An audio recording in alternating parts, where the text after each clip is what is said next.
Yes sir. पहला कि आप कॉरपोरेट इंस्टॉल्स हैं, आप दरअसल उनकी तरफ से यहाँ नियुक्त किए जा रहे हैं। दूसरा, संगीत में जो बदलाव हैं उनको खासतौर से 2000 के बाद के संगीत के बदलाव को समझना चाहें तो क्या लगता है किस दिशा में जा रहा है भारतीय संगीत? ठीक है ना। अब आपको अगर भारत का प्रधानमंत्री बनने का मौका मिले तो कौन से 3 काम आप करना चाहेंगे? इसीलिए जो भारत का जो नेक्स्ट फ्रंटियर है डिजिटल का, अभी हम काफ़ी डिजिटल हो गया, अभी what next?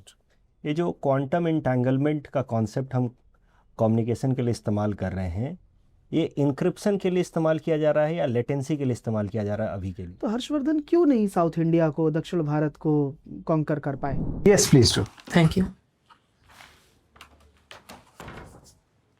Good afternoon sir. नमस्ते, बैठिए। प्रांजल हैं आप? Yes sir. प्रांजल हिंदी में बातचीत पसंद करेंगे? Yes sir.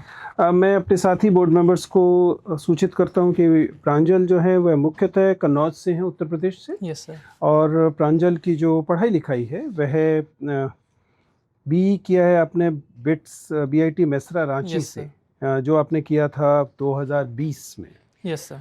और आप इसके बाद इंस्टाबेस में थे, फिर आप अमेजन में थे। Yes sir.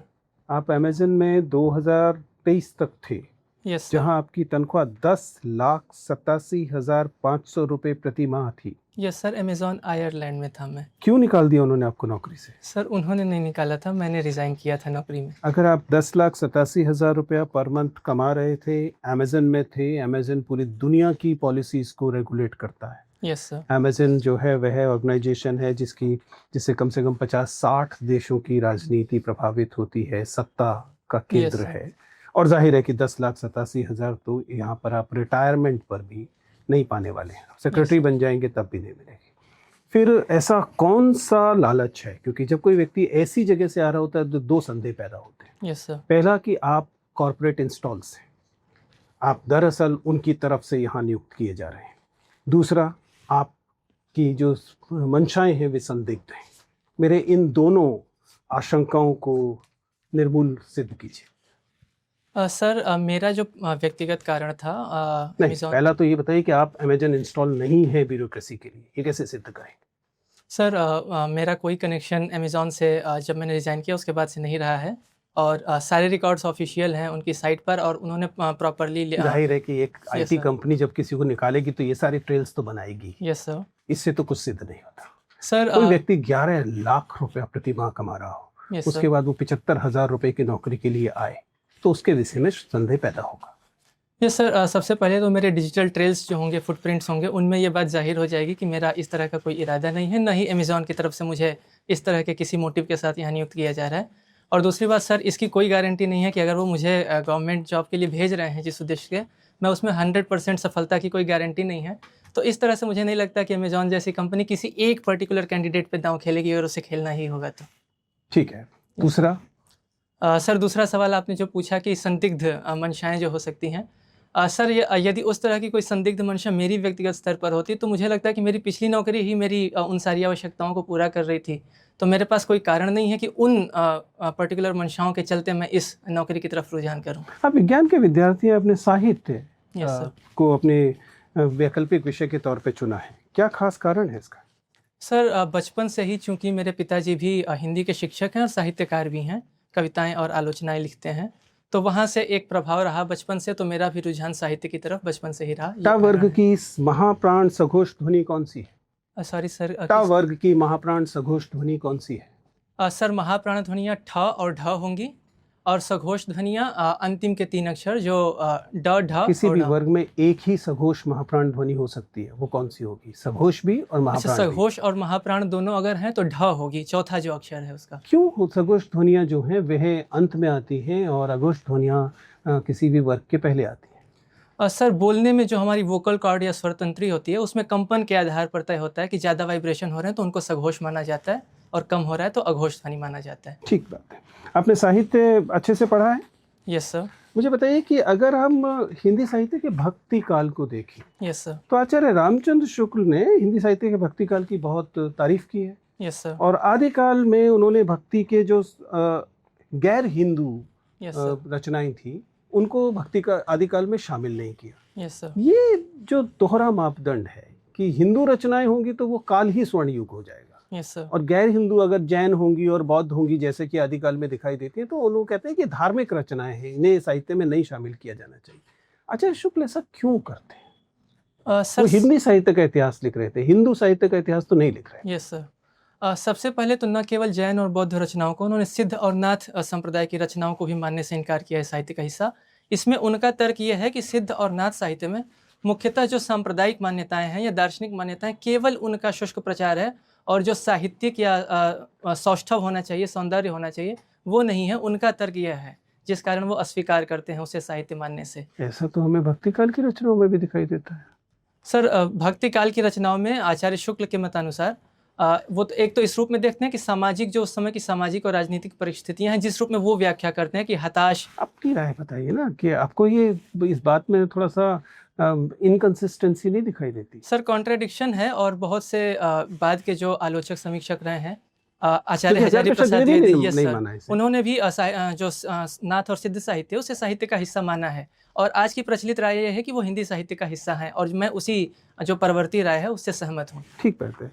ये बताइए कि आप मेंशन करते हैं कि आपको म्यूजिक कंसर्ट्स भी जो हैं वे पसंद हैं। Yes sir. अगर हम पिछले कुछ समय से संगीत में जो बदलाव हैं उनको, खासतौर से 2000 के बाद के संगीत के बदलाव को समझना चाहें तो क्या लगता है किस दिशा में जा रहा है भारतीय संगीत? संगीत में सर पहले तो कुछ वर्जनाएं टूटी हैं। जिस तरीके के शब्दों के प्रयोग पहले सामान्यतः नहीं माने जाते थे कि मर्यादित हैं संगीत के भीतर, अब वो शब्दों का प्रयोग खुलकर हो रहा है। दूसरा सर कि पहले जो क्लास और मास के बीच की जो रेखाएं थीं, जो डिवीज़न था कि कौन सा संगीत क्लास का है, कौन सा मास का, वो रेखाएं काफ़ी ब्लर हो रही हैं सोशल मीडिया और इंटरनेट के एक्सेस की वजह से। तीसरा सर रिसेंट समय में देखा जाए तो जो एक्सपीरियंशियल या लाइव कॉन्सर्ट्स हैं उनका चलन भारत में बढ़ रहा है खासकर।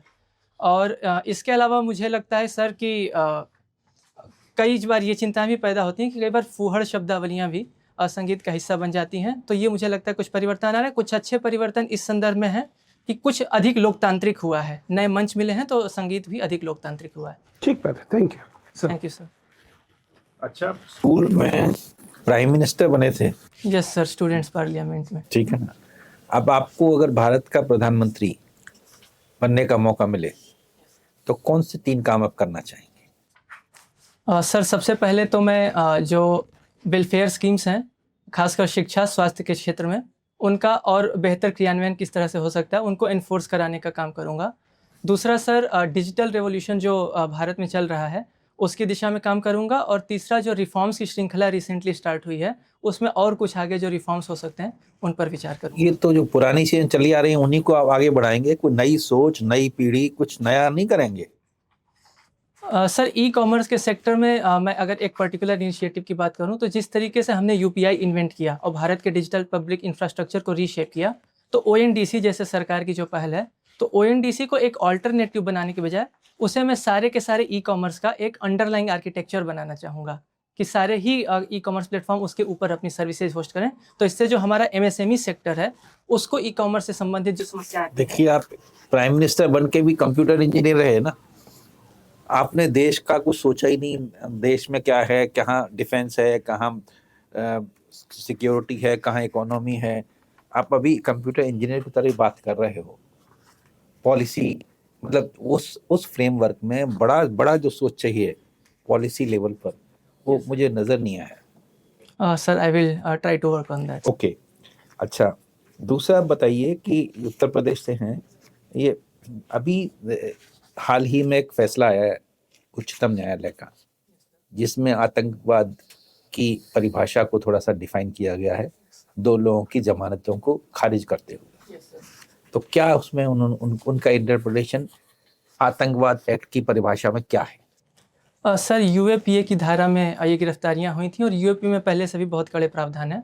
उन पर टिप्पणी करते हुए सुप्रीम कोर्ट ने ये बोला कि जो ट्रायल के दौरान जो जेल में बिताया गया समय है अब वो आधार नहीं बन सकता है जमानत के लिए, ये सुप्रीम कोर्ट का कथन है। और दूसरा मैंने कहा है आतंकवाद की परिभाषा, सर आतंकवादी एक्ट की परिभाषा में किसी चीज का उन्होंने जिक्र किया है।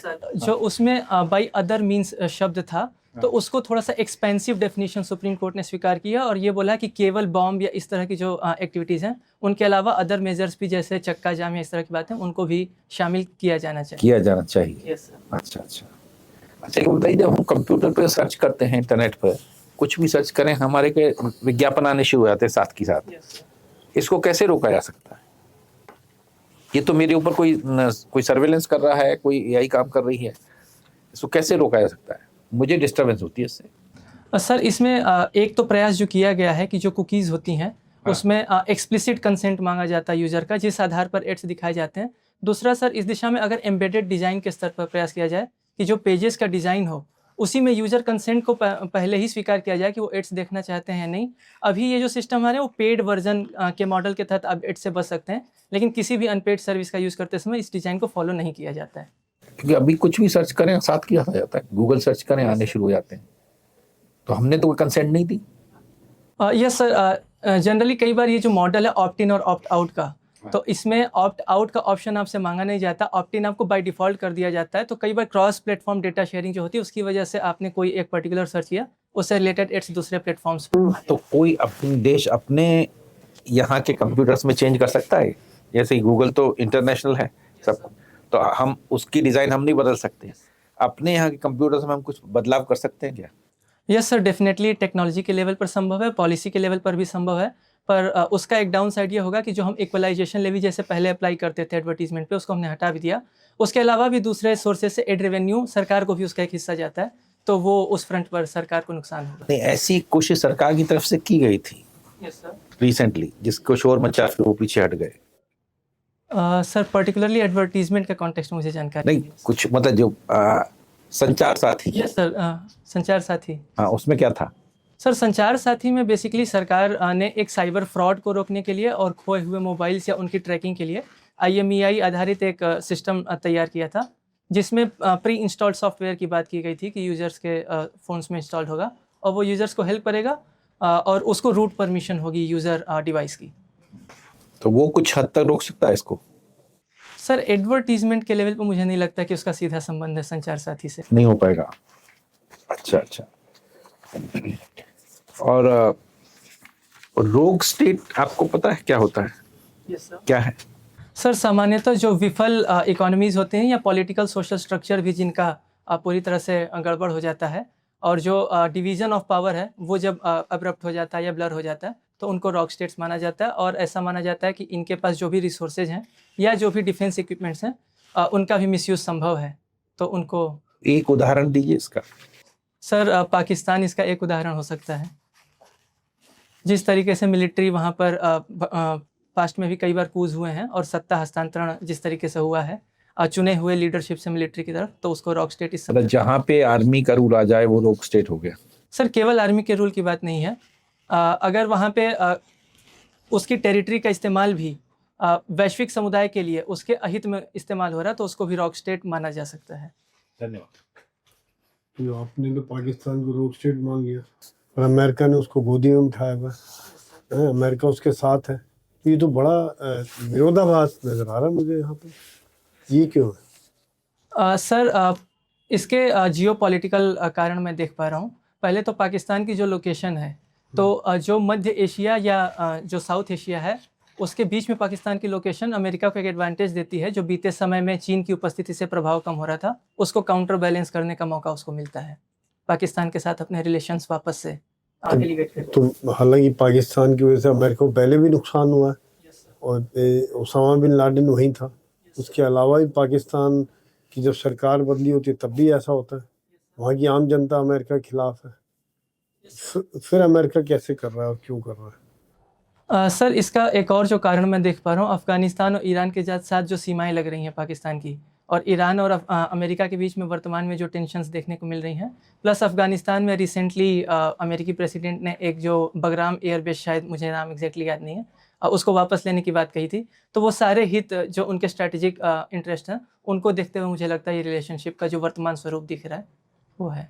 तो एक चीज़ बताइए, आपने जो SIR का भी 2 का चल रहा है, अभी प्रोसेस काफ़ी चल रहा है, काफ़ी बड़ी संख्या में वोटर्स आउट हो गए अभी तकरीबन। मैं देख रहा आज के न्यूज़पेपर में हेडलाइन था इंडियन एक्सप्रेस में कि 2 करोड़ से ज़्यादा वोटर्स आउट हो गए, तो ये कहाँ चले गए, कहाँ से आ गए इतने सारे वोटर, तो क्या होगा इनका भी? सर इसके दो कारण मैं जो देख पा रहा हूँ। पहला तो यह कि जो लोग विस्थापित हुए हैं एक क्षेत्र से दूसरे क्षेत्र में, या जो लोगों की मृत्यु हो गई है, तो वो जो एक्सटेंसिव रिवीजन है, इंटेंसिव रिवीजन सॉरी सर, तो उससे उन एब्सेंट हुए हैं। दूसरा सर कि मुझे लगता है कि सिस्टमेटिक लेवल पर भी जो प्रक्रिया हमने पालन की है SIR में, हो सकता है कि कुछ लोग जो डिज़र्व करते हैं लिस्ट में होना, तो वो लिस्ट से बाहर हो गए, तो उसमें ग्रीवेंस रिड्रेसल की प्रक्रिया के तहत उनको शामिल वापस किया जा सकता तो इसका विरोध क्यों हो रहा था? क्या ये गलत है होना इसका? है। सर गलत है ऐसा मैं नहीं मानता हूं, क्योंकि इलेक्शन कमीशन को कॉन्स्टिट्यूशनली ये राइट्स दिए गए हैं इलेक्टोरल रोल्स प्रिपेयर करने और क्लीन करने का, तो कॉन्स्टिट्यूशनली वो अपनी जगह सही है और सुप्रीम कोर्ट ने भी इस बात को स्वीकार किया है। तो ये क्या पहली बार हो रहा है? नहीं सर, पहले भी हुआ है, 2003-4 में पिछली बार SIR हुआ था। Yes sir.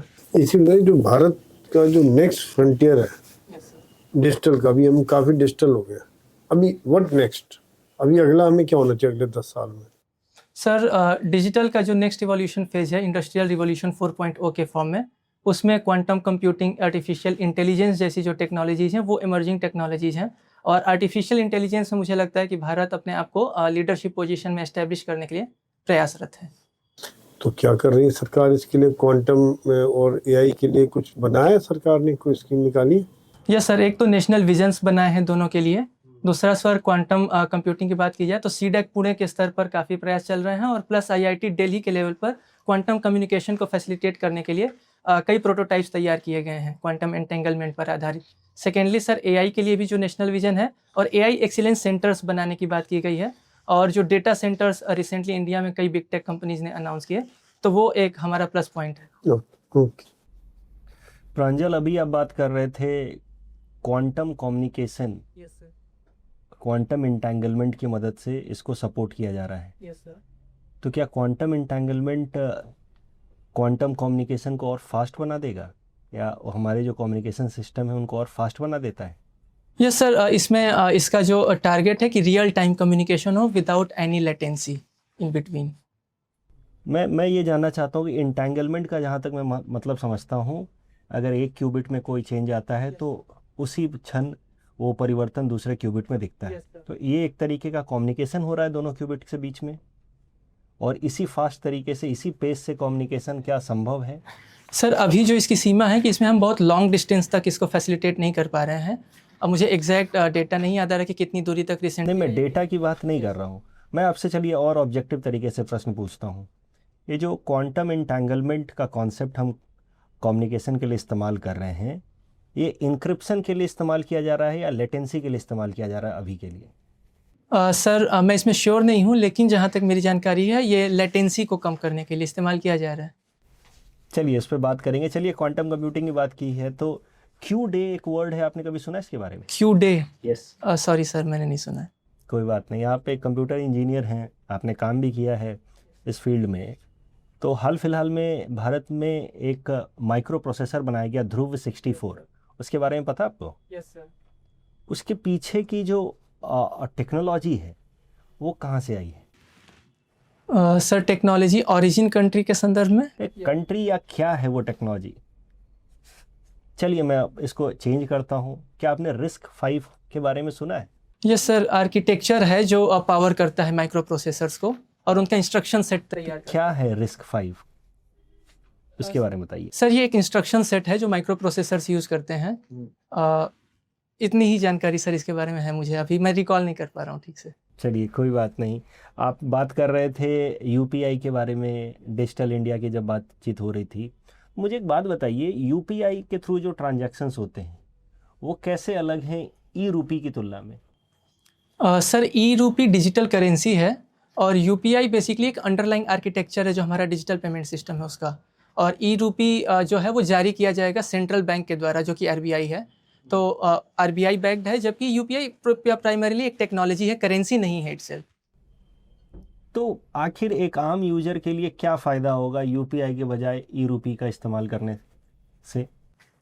सर ई-रूपी का एक तो प्राइमरी कंसर्न ये था कि जो क्रिप्टो करेंसी अनरेगुलेटेड है तो उसको टैकल करने के काम आएगा, सेंट्रल डिजिटल करेंसी होगी हमारे पास। और दूसरा सर इसके दो वर्जन, एक रिटेल और एक होलसेल के लिए यूज़ किया जा रहा है। तो जो होलसेलर्स हैं या रिटेल हैं वो अपने डेली ट्रांजैक्शन में इसको यूज़ करेंगे, फिजिकल मनी कैरी नहीं करना पड़ेगा इस केस में। तो एक और इसी से संबंधित प्रश्न कि क्रिप्टो करेंसी जो अनरेगुलेटेड हैं उनके ऑल्टरनेटिव की तरह ई रुपी को प्रमोट किया जा रहा, आपने ऐसा कहा, बट जहाँ तक मैं समझता हूँ जो भी अनरेगुलेटेड क्रिप्टो करेंसीज हैं जैसे बिटकॉइंस वगैरह, इनके प्रति जो लोगों का इंटरेस्ट है, रुझान है, वो मेनली इसलिए है क्योंकि इनके भाव जो हैं वो बढ़ते रहते हैं, उनको एक इन्वेस्टमेंट के तौर पे लिया जाता है। और दूसरा ऑफ कोर्स वो अनरेगुलेटेड हैं, वो भी एक झुकाव का कारण है। ये दोनों ही फायदे ई रुपी में तो दिखते नहीं हैं, तो फिर ई रुपी कैसे एक ऑल्टरनेटिव की तरह देखा जा रहा है अनरेगुलेटेड क्रिप्टो करेंसीज के लिए? सर हर संदर्भ में अल्टरनेटिव नहीं होगा, लेकिन जैसा कि आपने जो फ़ायदे गिनाए उन्हीं फ़ायदों की वजह से क्रिप्टो करेंसी के कुछ नुकसान है क्योंकि ये रेगुलेटेड नहीं है और डिस्ट्रीब्यूटेड है। चलिए ठीक है, मैं समझ गया। आप इंडियन म्यूजिकल कंसर्ट्स अटेंड करना पसंद करते हैं, कौन सा कंसर्ट आपने हाल फिलहाल में अटेंड किया है? सर रिसेंटली एक कॉन्सर्ट था रस महोत्सव के नाम से दिल्ली में ही, तो मैंने वो अटेंड किया था। उसमें श्री राकेश चौरसिया जो बांसुरी वादक हैं और पंडित राम कुमार मिश्र तबला वादक, उन लोगों की प्रस्तुति थी। Thank you. Thank you sir. Pranjal, आप कन्नौज से संबंध रखते हैं यस सर। और कन्नौज इत्र के लिए जाना जाता है, अत्तर इत्र। कौन सा इत्र लगाया आपने? सर मैंने बहुत से इत्र यूज़ किए हैं। एक अभी कौन सा लगा के आए हैं? सर अभी तो मैंने कोई इत्र अप्लाई नहीं किया है। अच्छा, क्यों, आप इसको ऐसे यूज़ नहीं करते हैं क्या? सर रेगुलर बेसिस पे मैं यूज़ नहीं करता हूँ। तो बताइए फिर किस तरह से इत्र का प्रमोशन पॉपुलराइज करा जाएगा उसे, जब कन्नौज के रहने वाले ही नहीं उसको यूज़ कर रहे? सर मैं इत्र रेगुलर बेसिस में नहीं यूज़ करता हूँ, पर मेरे पास हैं कुछ इत्र कन्नौज के। सर इसमें जो समस्या जो आपने पूछी कि किस तरीके से इसको प्रमोट किया जाए, तो जीआई टैग और ओडीओपी स्टेटस मिलने के बावजूद एक तो वहाँ के जो लोकल मैन्युफैक्चरर्स हैं उनमें थोड़ी अवेयरनेस की कमी है कि इन जीआई टैग या ओडीओपी को इस्तेमाल कैसे किया जाए ब्रांडिंग के लिए, और यही कारण भी है कि कन्नौज में अभी तक कोई ग्लोबल ब्रांड नहीं बन पाया। दूसरा, कन्नौज में जो मैन्युफैक्चरर्स हैं वो B2B सेगमेंट को ज़्यादा टारगेट करते हैं B2C सेगमेंट की बजाय।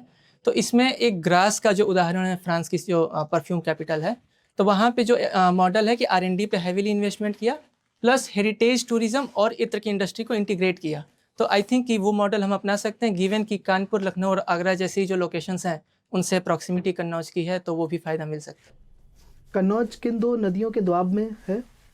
सर गंगा और रामगंगा नदी वहीं पर कन्नौज में आकर मिलती है। अच्छा, और कन्नौज का नाम हर्षवर्धन के संदर्भ में भी आता है। तो हर्षवर्धन क्यों नहीं साउथ इंडिया को, दक्षिण भारत को कॉन्कर कर पाए? सर दक्षिण भारत में जो मुझे संदर्भ पता है, पुलकेशिन द्वितीय से उनका संभवतः युद्ध हुआ था और उसमें वो हार गए थे, तो यही कारण है कि वो दक्षिण की तरफ नहीं बढ़ पाए थे। प्रांजल, जब मैं आपकी हॉबी देख रहा था तो एक चीज़ मुझे बड़ी समझ में कम आई कि इको फ्रेंडली ट्रैकिंग आप करेंगे, तो ये किस तरीके से माउंटेन ट्रैकिंग को आप इको फ्रेंडली कर देते हैं? कैसे वो एक नॉर्मल माउंटेन ट्रैकिंग से अलग कैसे हो रही है? सर सबसे पहले तो इसमें अपने कार्बन फुटप्रिंट को कम करना और ट्रेसेस को रिड्यूस करना जितना संभव है, कम से कम पानी का इस्तेमाल, बॉनफायर जैसी प्रैक्टिसेस को अवॉइड करना, कोई भी नॉन बायोडिग्रेडेबल मटेरियल लेके न जाना, न भी कोई वेस्ट वहाँ पे जनरेट करना अपनी तरफ से। और मैं जब गया था तो जो भी वहाँ पे छोटे मोटे रैपर्स वगैरह मिलते हैं उनको एक कैरी बैग में नीचे ले आना पहाड़ों से, तो इस तरीके से मैंने इसको अपने स्तर पर अपनाया है। माउंटेन ट्रैकिंग में जब हम जाते हैं तो 2 से 3 दिन वहाँ पर रुकना पड़ता है। ऐसे में हम लोगों के लिए जो वॉशरूम जाने जैसी जो चीज़ें होती हैं वो खुले में ही करना पड़ता है ज़्यादातर समय, या फिर पिट्स बनाई जाती हैं, टेम्परेरी पिट।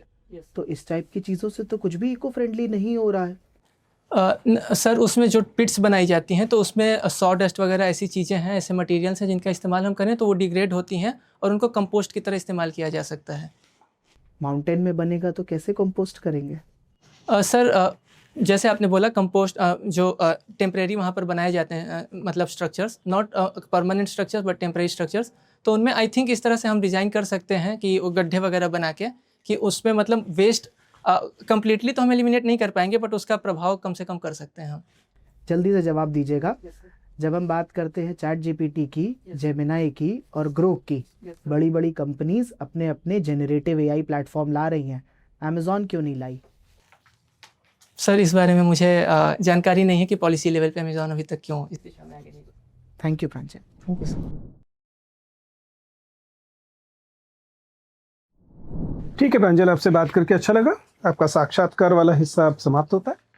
तो बताइए आपके हिसाब से आपका इंटरव्यू कब है? सर 14 जनवरी को। 14 जनवरी को। 14 Yes, sir. जनवरी को अच्छे से देख लीजिएगा। तो Yes, 14 sir. जनवरी कई सारे एस्पेक्ट में Yes, इंपॉर्टेंट हो जाता है। ठीक है, you happy with your performance today या कुछ एरिया लग रहे हैं अभी भी और काम करना है? थोड़ा सा मैं क्वांटम कंप्यूटिंग वगैरह पे अच्छे से तैयार नहीं था, रिवाइज नहीं किया था चीज़ों को। ठीक है, देखिए प्रांजल, आप एक इंटरेस्टिंग कैंडिडेट है और काफ़ी स्मार्ट कैंडिडेट दिखाई देते हैं, और इन जनरल बोर्ड जो है वो बिल्कुल शुरुआत में ही आपसे बातचीत करते समय एक बात का एहसास करेगा और वो नेक्स्ट डिफिकल्टी लेवल पे पहुंचेगा। Okay sir. right from the first member or maybe from the second member, it becomes a not necessarily an ego issue, but usually कभी स्मार्ट कैंडिडेट आता है तो बोर्ड जो है वो अपने डिफिकल्टी लेवल को ऊपर लेके जाता है, ये मानते हुए कि इस कैंडिडेट के साथ जरूरी नहीं है कि आपको स्टॉप क्वेश्चंस करने हैं, क्योंकि स्टॉप क्वेश्चंस इसके तैयार है, दिखाई दे जाता है शुरू में। तो be prepared for the higher order difficulty questions. वहाँ पर ये एक एडवांटेज भी होती है, क्योंकि इसका मतलब होता है कि आपको अपना विश्लेषण अच्छे से दिखाने की गुंजाइश मिलती है, और बाय एंड लार्ज आपके पास न्यूएंस्ड विश्लेषण की क्षमता है। ओनली प्रॉब्लम इज कि आपके बोलने की स्पीड इतनी ज़्यादा है कि कई बार जो आपने बहुत अच्छा न्यूएंस्ड आंसर दिया है वो भी ऐसा लगता है जैसे कि बस जीभ के कोने पे रखा हुआ था, फेंक दिया है। Okay sir. आप समझ पा रहे? एक अच्छे गंभीर और गहन किस्म के उत्तर की विशेषता यह भी होती है कि उसे लगना भी गहन होता है। ठीक है सर। आपके केस में आप क्या होता है कि आप अच्छा विश्लेषण दे रहे हैं जो कि न्यूएंस्ड है, एकदम सूक्ष्म विश्लेषण है, यस सर। लेकिन वो इतनी तेज गति से और इतनी तुरंत तरीके से आया है कि बोर्ड मेंबर्स को उतनी गंभीरता से नहीं लेता Yes, sir. जितनी गंभीरता से उसे लिया जाना चाहिए। ठीक है सर। आप समझ पा रहे हैं? इसलिए थोड़ा सा पॉजेस का इस्तेमाल कीजिए। पॉजेस बहुत इंपॉर्टेंट कम्युनिकेशन टूल है, ठीक है सर। आप उनका पर्याप्त इस्तेमाल नहीं कर रहे हैं। Okay sir. जिसका मतलब है कि ना केवल वाक्य से वाक्य के बीच में थोड़ा सा अंतराल चाहिए, बल्कि शब्द से शब्द के बीच में भी थोड़ा सा अंतराल चाहिए। ठीक। इससे आपको इस बात की भी गुंजाइश मिलती है कि आप अपने एम्फेसिस को, अपने बलाघात को और बेहतर कर सकते हैं। Yes sir. आप किस जगह पे पॉज दे रहे हैं उससे समझ में आता है कि आपने उस पर्टिकुलर हिस्से को थोड़ा अधिक महत्व दिया है, और ये वो फिर जो आपका लिसनर है उस तक वो गंभीरता पहुंचती है। अन्यथा लगता है कि आपका क्वेश्चन लड़ गया है, जो आपकी भाषा में होता है ना, आपने जो सोचा था वही सवाल मिल गया है, इस ओके कारण सर, आप उसे समझ गया। फटाफट दे रहे हैं। समझ गया। वो जो वेल थॉट प्रोसेस दिखना चाहिए सवाल में, वो उत्तर में, वो कभी कभी मिस इस वजह से हो जाता है क्योंकि आपकी गति ज़्यादा है। तो इसका समझ गया। मामला केवल ये नहीं कि गति कम करनी है, हम्म। गति तो खैर कम करनी ही करनी है, लेकिन वो जो पॉजेज मिले हैं उनका भी रचनात्मक इस्तेमाल करना है। ठीक है ना? इससे आपका जो प्रभावोत्पादकता है वो और ज़्यादा हो जाएगी। Yes sir. मुझे आपकी पता नहीं समहाउ टाई पसंद नहीं आ रही है, आप मुझसे क्यों मत पूछिएगा, वो नहीं पता। ठीक है। तो एक बार देख लीजिएगा कि ठीक है सर। क्या मतलब ये यूनिफॉर्म वाले उसकी बजाय किसी पैटर्न वाले को आप पसंद कर सकते हैं, योर है call, sir. But I just wanted to make it a point. Sure sir.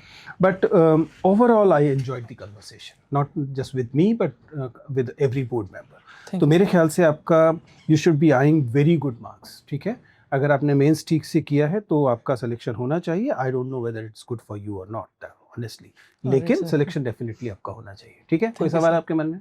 Sir एक सवाल मैं पूछना चाहता था कि कई बार मुझसे इस क्वेश्चन सीधे अलग अलग मॉक्स में पूछा गया कि क्यों वहाँ से जॉब छोड़ के आप यहाँ आए, क्या मोटिवेशन था। तो मैं जो जवाब देता हूँ कई बार ये फीडबैक मिलता है कि बुकिश आंसर है।